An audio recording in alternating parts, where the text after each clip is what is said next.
episode kita kali ini, kita akan mengundang seorang perawat yang profesinya itu adalah IPCN di suatu rumah sakit. Nah, Oke, IPCN itu apa ya? Nah, gue udah siapin nih buat Sobat Healthy dan lu yang mungkin nggak tahu IPCN itu apa gitu. Nah, IPCN itu adalah Infection Prevention Control Nurse. Atau kalau misalnya kita mau gampang, kadang-kadang disebut juga perawat PPI. Oke. Nah, tujuannya itu adalah untuk mengontrol infeksi di rumah sakit dengan berbagai macam cara. Gitu. I see. Oke. Gue tahu dari muka lu yang kosong kopong itu, gue tahu lu nggak ngerti gitu. Jadi mendingan enggak. Invite aja nih langsung. Enggak. Lu justru itu. Maksud gue daripada lu yang ngomong infonya salah, gue invite aja ya. Oke, kan sedikit mengenai bintang tamu kita ya. Jadi ini gue bacakan dulu nih latar belakangnya. Nah, beliau S1 keperawatan di Universitas Tabat Manado pada tahun 2013. Nah, menjalankan profesi perawatnya di Universitas Advent di Bandung. Berpengalaman selama 5 tahun sebagai 2015 sampai 2020 dan kemudian dari 2020 sekarang itu dia masuk ke perawat PCM. Nah, I see. Oke. Berarti dari CV-nya sangat-sangat kompeten daripada lu ya. Maksud gue, jadi pendengar kita bisa yakin banget kan, wah yang hari ini bagus nih, gitu kan. Beda, kan ya bagaimanapun beda bu kompetensinya. Kalau lu tidak, maksudnya kalau lu ini tidak kompeten kan, maksudnya beda kompetensi itu, satu kompetensi itu enggak kan. Ya bedanya gitu, dia kompeten gue enggak. Oke, lagi kita invite aja bintang tamu kita. Yes, udah di-invite? Nah, udah masuk. Halo. Malam, Kak. Malam, Kakak Jenny. Malam. Kak, setelah sekian lama bikin rekaman bareng Adrian, saya seneng loh. Kalau ada bintang tamu gitu, jadi kita bertiga. Karena kalau berdua kan, agak lihat sesama laki-laki kan kurang enak ya. Dilihatnya tuh kurang gimana gitu ya. Jadi untung ada... 3 kan kurang. Tuh. Kak Jenny aja bisa bilang kalau tuh kurang enak dilihat. Nah. Gimana kabarnya? Kabar baik, Kak. Pusing nggak selama masa pandemi ini mengatasi semua infeksi di rumah sakit? Pusing sekali ya. Nah, Kak Jen, tadi sebelum masuk, ya, tadi kan saya menjelaskan sedikit nih tentang latar belakangnya Kak Jenny. Nah, pada saat saya menjelaskan tentang profesi IPCN, ya, muka partner saya yang di atas itu kok lompong gitu, kosong. Awas tuh ya.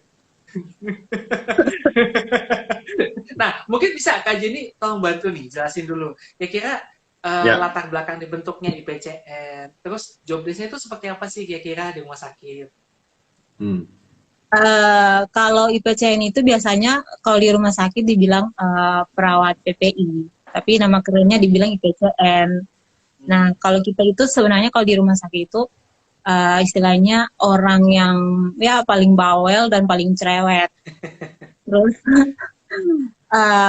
ketemu dia di mana saja, di situ ada, di sini ada, di sana ada. Jadi kemana-mana ketemunya dia itu aja. Hampir orang pada bosan. Jadi kerjaan kita sebagai IPCN itu ya keliling ruangan dari atas sampai bawah. Intinya semuanya itu kita keliling dan kita lihat, kita memonitor. Kemudian selain itu kita ke ruangan-ruangan yang ada pasiennya. Di luar dari itu, selain di ruangan yang ada pasien, intinya semuanya itu adalah tanggung jawab kita. Kita memonitor kejadian infeksi di rumah sakit. Kemudian kita juga sebagai edukator, sebagai pelatih. Jadi kita tuh sebagai PCN tuh hampir sebagian besar kayak seperti pusat gitu ya. Jadi sedikit-sedikit ditanya, ini gimana sih contoh-contoh aja ya, kita sebagai pelatih contoh aja ya selama masa pandemi. Sebelumnya kan kita nggak pernah tuh namanya istilahnya pakai hazmat.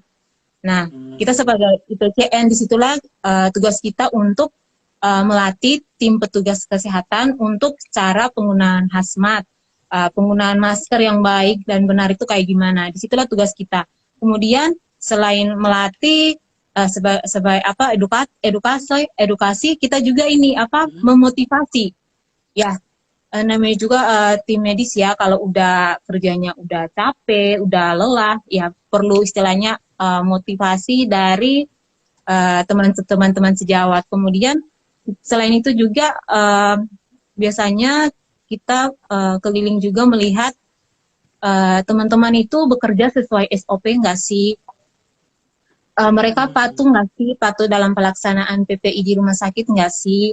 Kayak gitu. Selain itu kita juga memonitor nih kesehatan teman-teman kita sendiri. Mereka bekerja itu dalam kondisi yang kayak gimana nih? Lagi fit kah? Lagi drop kah?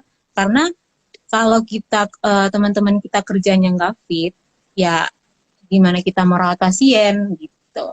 Jelas sekilas dari kerjaan kita sebagai IPCN. Tuh Yan, gini loh, Kakak Jenny itu jelas maksudnya targetnya, pekerjaannya. Jadi sebagai seorang perawat tahu banget fungsinya. Nah, harapan Dokter Adrian juga maksudnya kalau kerja tuh lebih benar, lebih efektif, lebih kreatif. Jadi nggak cuman makan gaji buta gitu loh Yan maksudnya. Tapi sejujurnya ya Bud ya, tadi pada saat mulai dideskripsiin pekerjaannya tuh gue agak bingung gitu. Jadi katanya harus bawel, orang paling bawel paling cerewet, dia harus putar kemana-mana, harus ngawasin sekitarnya gitu. Gue bingung, ini kayak IPCN atau STRI atau istri.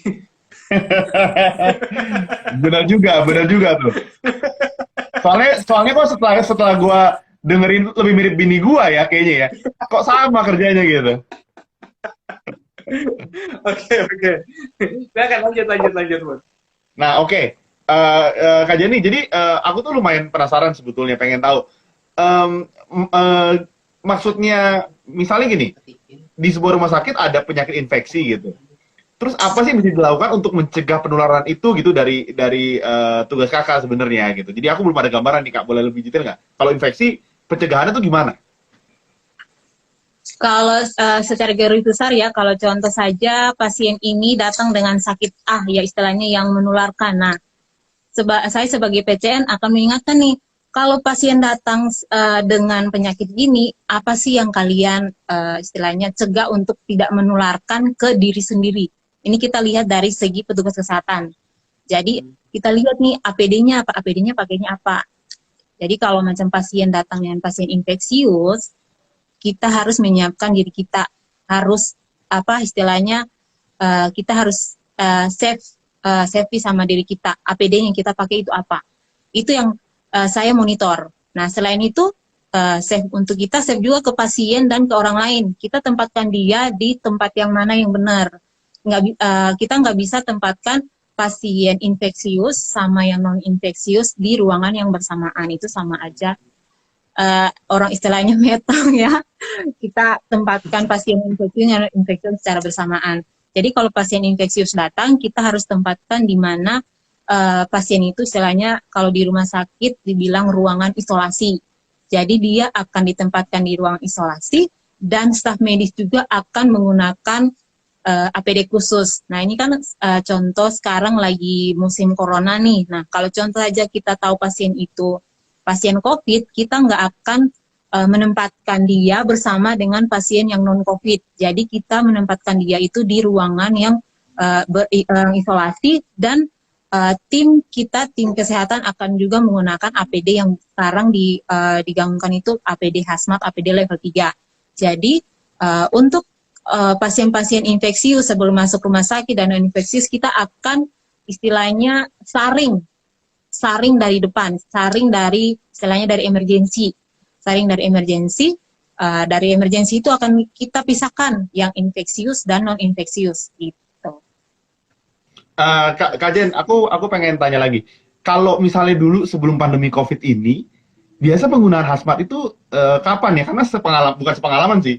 kalau ke rumah sakit sebelum pandemi kayaknya tidak sesering sekarang.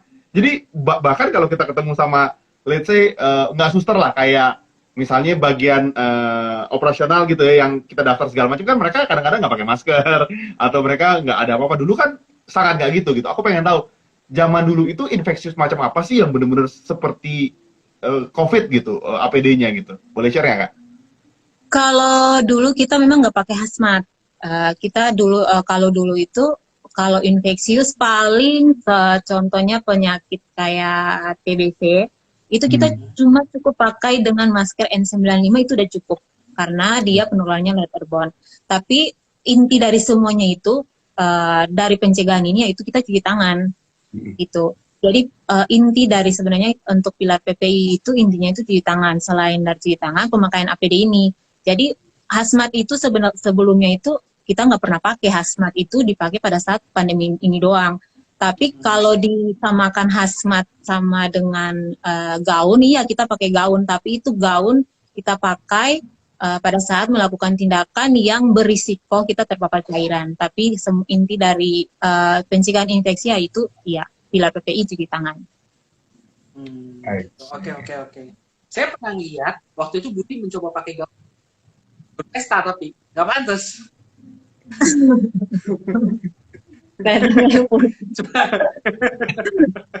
Udah gitu belahannya rendah kan, bikin mual. Awas lo ya. Nah, Kak Jen, untuk tadi ini kan udah menyebutkan bahwa pilar utamanya itu adalah cuci tangan. Nah, kita kan udah sering lihat nih imbauan anjuran untuk melakukan cuci tangan di berbagai tempat sekarang semenjak pandemi. Nah, kalau menurut Kak Jenny, seberapa efektif sih cuci tangan ini untuk mencegah penularan infeksi di rumah sakit dan juga di tempat? Untuk cuci tangan ini, untuk seberapa efektif, menurut saya itu sangat efektif untuk mencegah penularan infeksi. Karena tangan kita ini kemana-mana.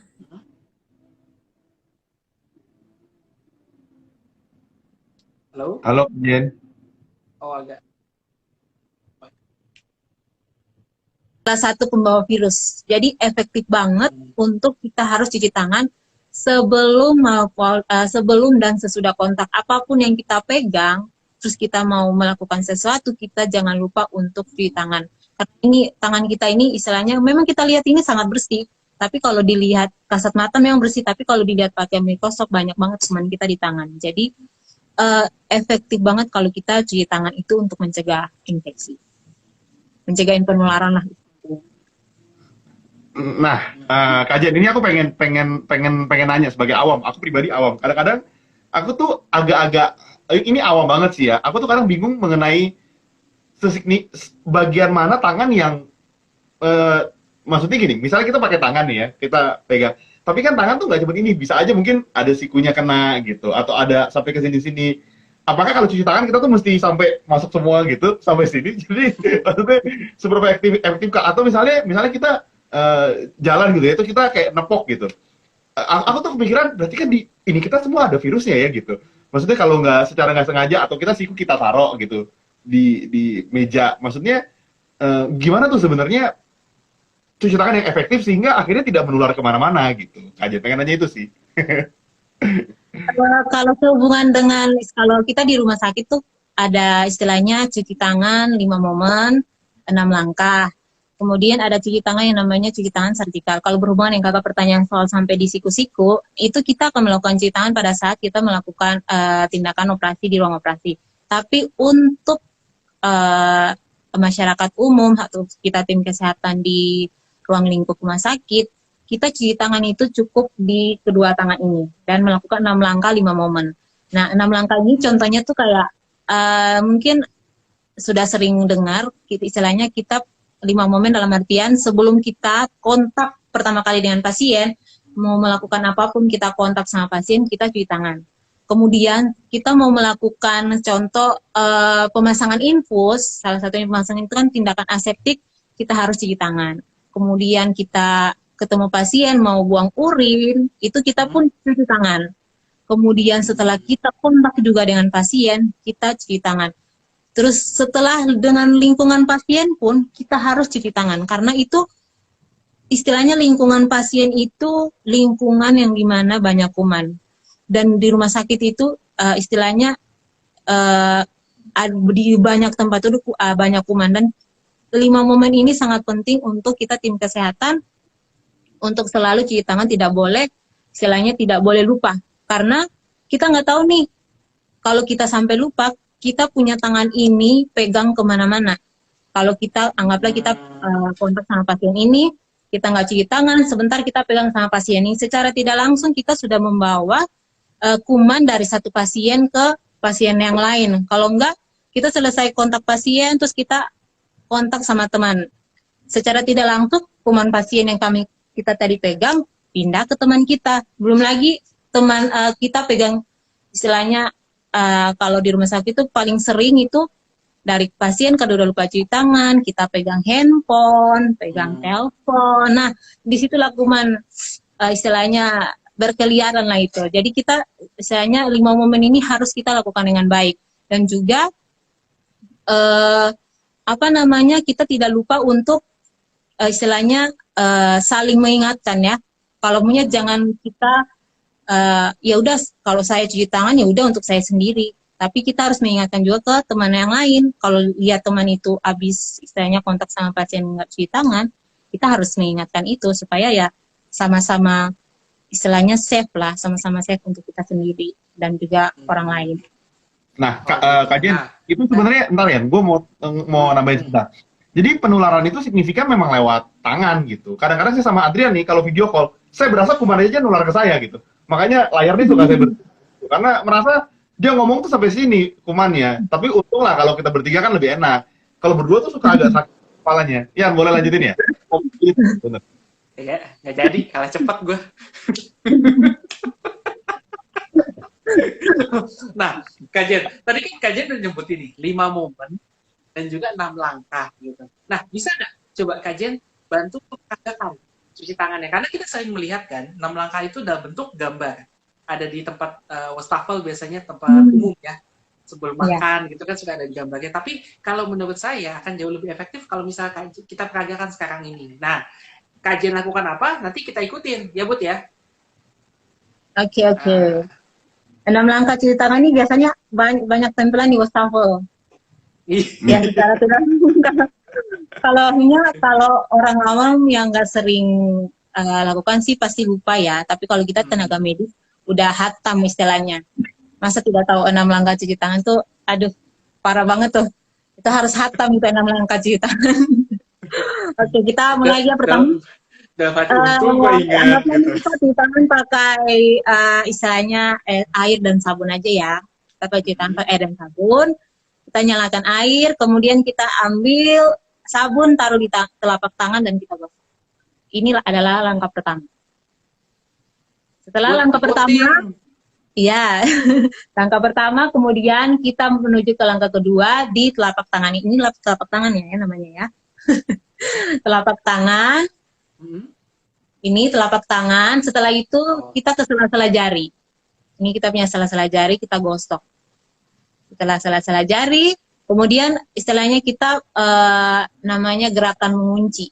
Jadi gini, gerakan mengunci, kita gosok, kita kayak ngunci gitu tangan dua kita. Setelah itu kita jari jempol ini kita gosok kiri dan kanan.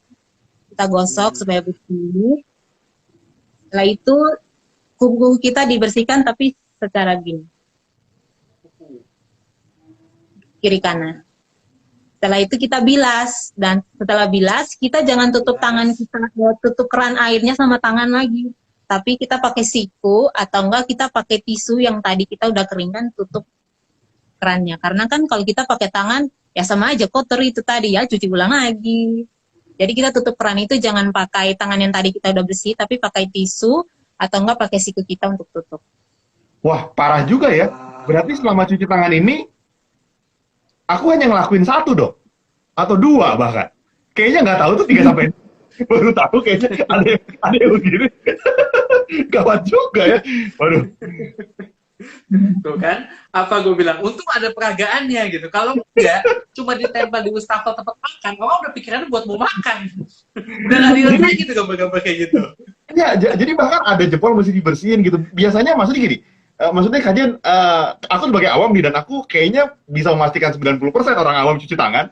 Mereka cuma taruh, ini tuh kayak udah nilai plus gitu, habis itu selesai gitu. Nggak mungkin kepikiran ini, nggak mungkin kayaknya. Jadi kayak, oh ternyata penting ya gitu. Aku baru tahu banget tuh. I see. Hmm. Soalnya kalau kita cuma begini sama begini, kita nggak tahu nih di sini masih di sini tuh bersih apa enggak, di celah-celah ini bersih apa enggak. Jadi memang harus benar-benar kita cuci tangan. Dan kita juga cuci tangan tuh nggak ngasal. Ya, yang penting cuci tangan tuk 6 langkah udah selesai. Ada waktunya juga. Jadi kita ya kalau kita cuci 6 langkah cuma dalam waktu 1 detik itu 1 detik. Nah, sama aja bohong, belum mati itu kuman. Jadi kita memang benar-benar harus kalau cuci tangan pakai air dan sabun itu kita bikinnya 1 menit. Jadi benar-benar istilahnya jangan ngasal cuci tangan 6 langkah. Yang penting gosok, udah cepet-cepet buru-buru. Tapi kita harus memang pure. Kita cuci tangan 60 detik. Kemudian kita tetap tunggu nih tangan kita itu kering dulu. Jangan belum kering udah pegang lagi. I see. Nah, buat sobat healthy yang lain, kalau misalnya punya pertanyaan atau seperti kayak Budi nih, ternyata masih gak jelas nih, boleh ditanyakan di kolom komentar. Nanti akan kita tanyakan kepada Kak Jenny. Gitu. Nah, gimana Bud? Udah jelas belum? Atau jangan-jangan mau gimana gitu? Mata lu masih ketutupan makanan yang mau dimakan atau gimana? Enggak. Ketika kajian tadi ngobrol, kepikirannya pasti makan di food court gitu. Maksudnya karena kan kepikiran kan makan pakai tangan, makan KFC di food court, kayaknya kepikiran banget tuh.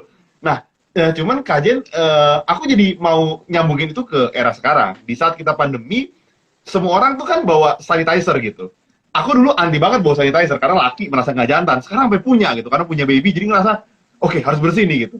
Nah, pertanyaannya adalah sebenarnya ada banyak pertanyaan soal sanitizer itu. Yang aku mau tanya dulu, sebetulnya pakai sanitizer itu seberapa efektif gitu? Kan orang suka pakai seret-seret gitu, dan gitu. Apakah kita harus ngikutin juga langkah yang tadi? Atau sanitizer tuh sebenarnya lebih sakti daripada sabun di wastafel atau gimana tuh? Kajian pengen tahu dulu dan perbedaannya kapan kita cuci tangan dengan air dan sabun, kapan dengan sanitizer atau gimana? Kajian boleh cerita nggak tentang itu sebetulnya? Selama di masa pandemi ini. Sebenarnya sanitizer itu efektif, tapi kalau memang kandungannya itu dalam sanitizer itu harus alkohol 60%, itu efektif. Cuman lebih efektif itu kalau kita cuci tangannya pakai air dan sabun. Nah, sanitizer itu sebenarnya cuma sebagai apa ya, istilahnya kalau kita, contoh aja kita ke mall, kita mau cuci tangan pakai air dan sabun, kita harus ke toilet kan. Istilahnya harus perlu perjuangan ke sana. Kalau hand sanitizer kan udah ada langsung.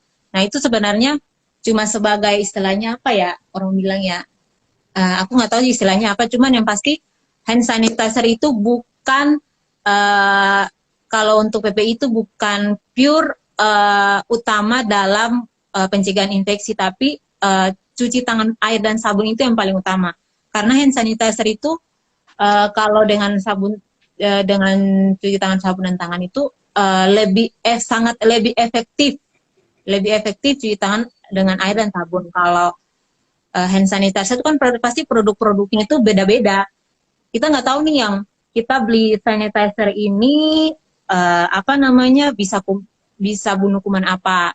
Terus apakah dalam kandungan sanitizer ini alkoholnya 60% atau enggak. Tapi yang pasti kalau hand sanitizer kalau kita mau pakai kandungan alkohol itu harus ada 60%, tapi kalau di bawah itu setahu saya nggak bisa bunuh kuman ya. Harusnya standar dari hand sanitizer itu kalau untuk membunuh kuman itu 60% alkohol. Jadi menurut saya itu memang efektif, tapi tidak disarankan untuk penggunaan istilahnya 1 kali 24 jam itu pakai hand sanitizer terus. Tapi di mana kalau dia melihat ada wastafel atau tempat untuk cuci tangan pakai air dan sabun, sebaiknya dia menggunakan air dan sabun. Dan kapan sih kita cuci tangan pakai air dan sabun? Nah, salah satu kita kalau lihat tangan kita itu sudah kotor ataupun kita menyentuh istilahnya menyentuh barang, kalau kita ke istilahnya ke mall ya, kalau kita udah sentuh sesuatu, kita nggak tahu nih tempat itu disentuh sama siapa aja. Nah, dari disitulah kita harus cuci tangan.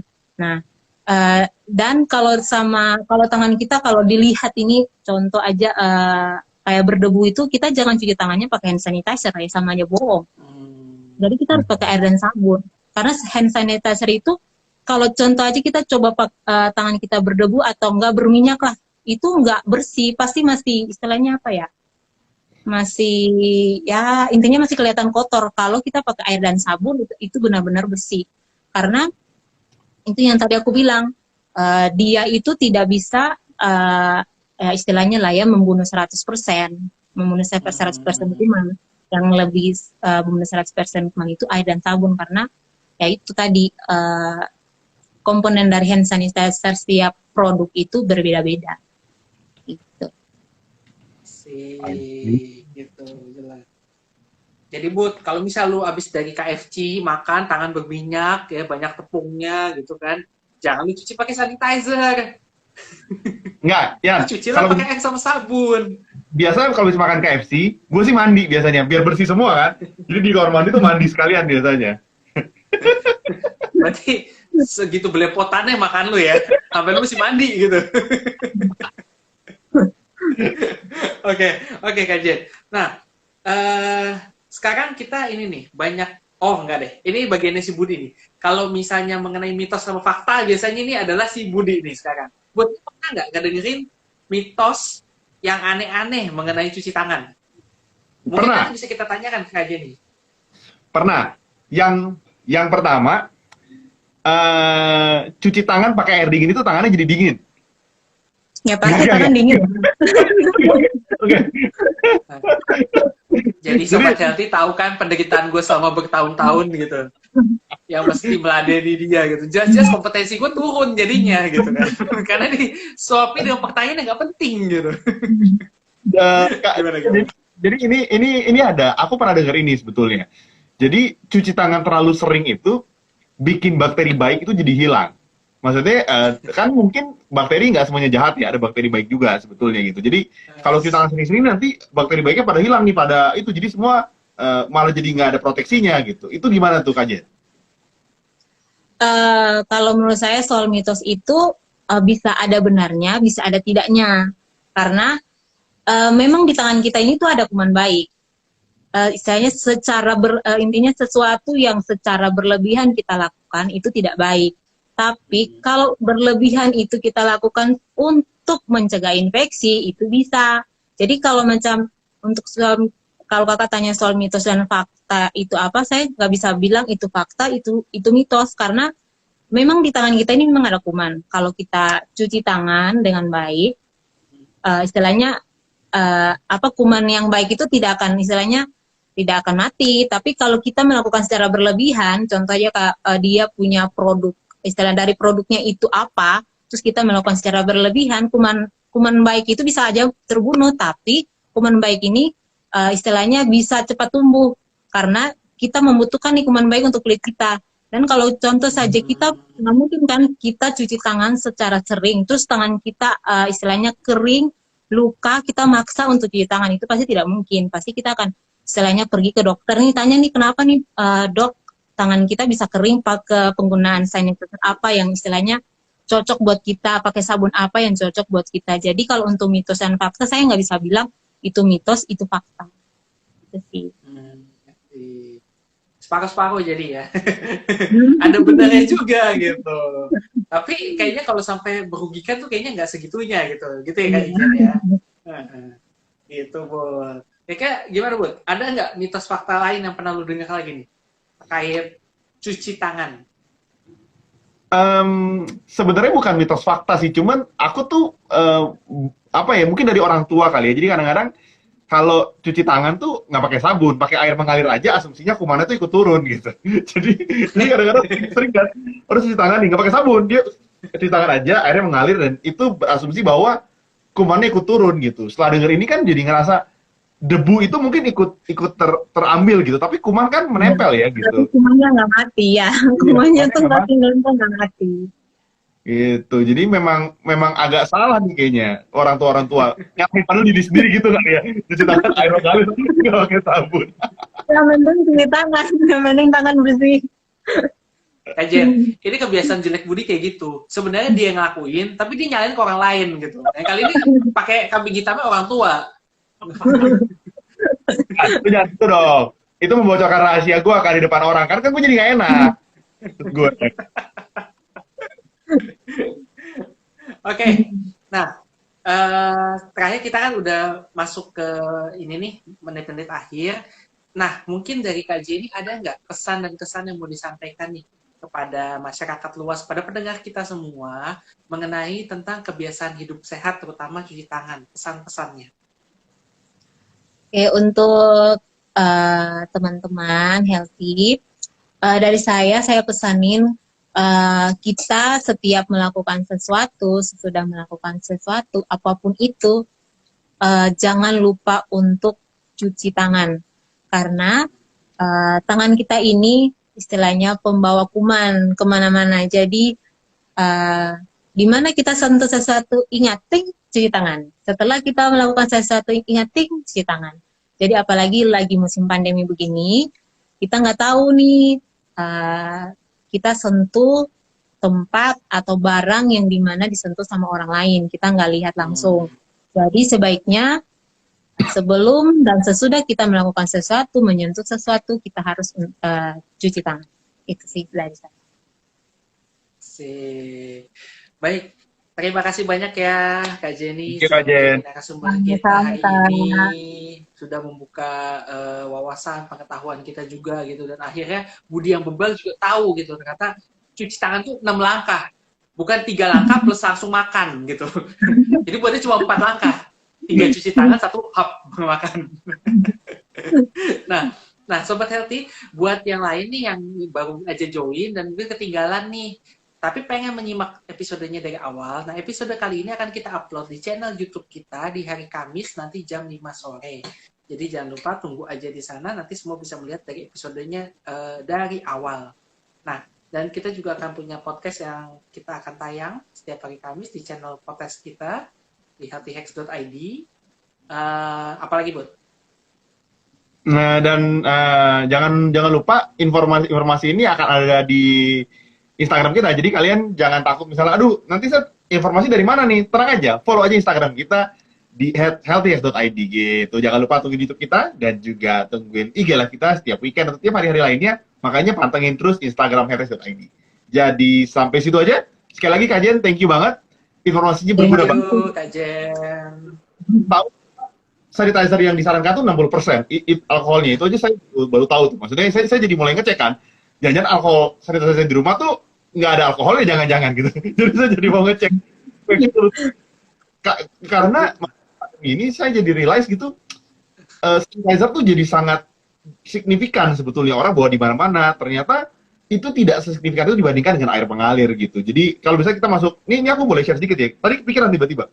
Kalau kita masuk ke dalam swalayan misalnya, aku let's say ke swalayan belanja bulanan gitu. Di depan kan disediain air tuh ya, sama sabun.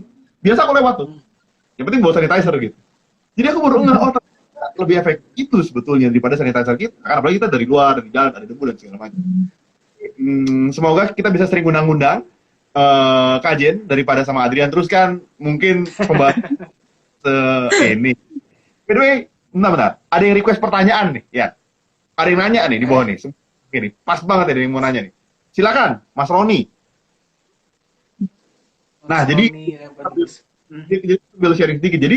Jadi aku baru tahu bahwa sebenarnya apa namanya sanitizer itu tetap tidak lebih efektif daripada air mengalir dan sabun gitu.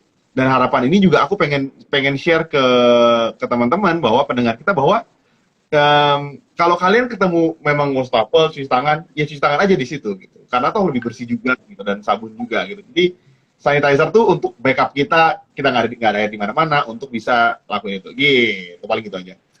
Ini yang mau bertanya nggak jadi bertanya kali ya. Mungkin ya udah nggak apa-apa. Kalau misalnya memang pertanyaan yang nggak kejawab, nanti bisa DM kita di Instagram kita atau Instagramnya Kak Jenny. Itu adalah kita lampirkan di Instagram kita juga ya. Atau ini Kak Jen, Instagramnya apa? Mungkin boleh disebutkan dulu. Oh, Instagram saya susah. Oh udah. Ini pertanyaan udah ada. Jadi kira-kira berapa persen sih kalau kita mencuci tangan dapat menjaga kita tidak terinfeksi? Oh jadi ini minta ini Kak Jen, minta persentase. Kira-kira efektivitas cuci tangan itu seberapa besar sih?